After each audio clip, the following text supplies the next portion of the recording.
Friends, ఈ భారత రాజ్యాంగ రచన గురించి మనకు చాలాసార్లు వీడియోలు చేశాము. కానీ ఇంకా కొంతమంది పనిగట్టుకొని బిఎన్ రావు గారు రాశారు, అంబేద్కర్ పాత్ర ఏం లేదు అని ఇంకా దుష్ప్రచారం జరుగుతూనే ఉంది. అందులో మహామార ప్రసాద్ అనే ఒక వ్యక్తి, అతను నిరంతరం ఇదే పని. సరే, అసలు వాస్తవము తెలుసుకుందామని ఎవరైనా నిజాయితీగా ప్రయత్నం చేస్తే వాళ్ళిద్దరిలో ఎవరి పాత్ర ఏంటో తెలుస్తుంది. బిఎన్ రావు గారి పాత్ర ఏమీ లేదని ఎవరు అంటలే. ఆయన పాత్ర ఉంది. బిగినింగ్లో మనకు రాజ్యాంగ రచన కమిటీ ఏర్పాటు కాకముందే 1946లోనే బ్రిటిష్ ప్రభుత్వం అతన్ని వివిధ దేశాలకు వెళ్ళి, బ్రిటిష్ ఇండియా దేశాలకు వెళ్ళి, మనకు ఈవెన్ ఇతర దేశాలకు కూడా వెళ్ళి అక్కడ రాజ్యాంగాలు ఎలా ఉన్నాయనేది స్టడీ చేసి ఒక స్కెలిటన్ తయారు చేసి ఇవ్వమని చెప్పారు. బ్రిటిష్ వాళ్ళు చెప్పారు. సో ఫలితంగా ఆయన 60 దేశాలు తిరిగాడు.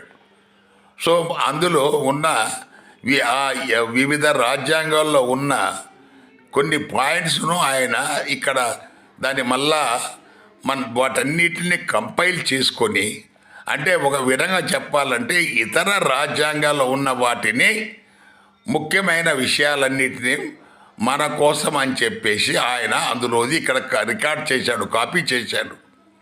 ఐర్లాండ్లో ప్రాథమిక హక్కులు ఇట్లా అవి తీసుకున్నాడు.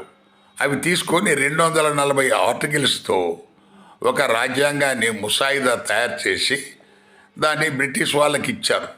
సో దాన్ని ఈ అంబేద్కర్ వాళ్ళు రాజ్యాంగ రచనా కమిటీ ఏదైతే వేశారో దానికి ఈ బుక్ ఇచ్చారు, ఈ ముసాయిదా.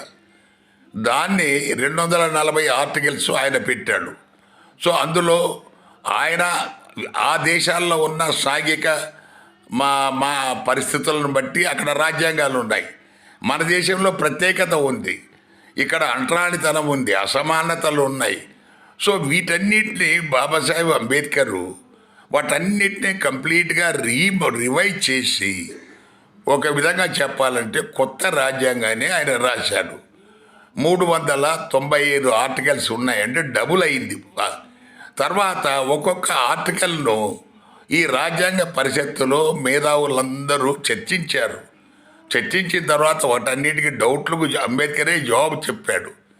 ఆ రకంగా రాజ్యాంగ రచనలో మెజారిటీ రాజ్యాంగాన్ని రాసిన హక్కు అంబేద్కర్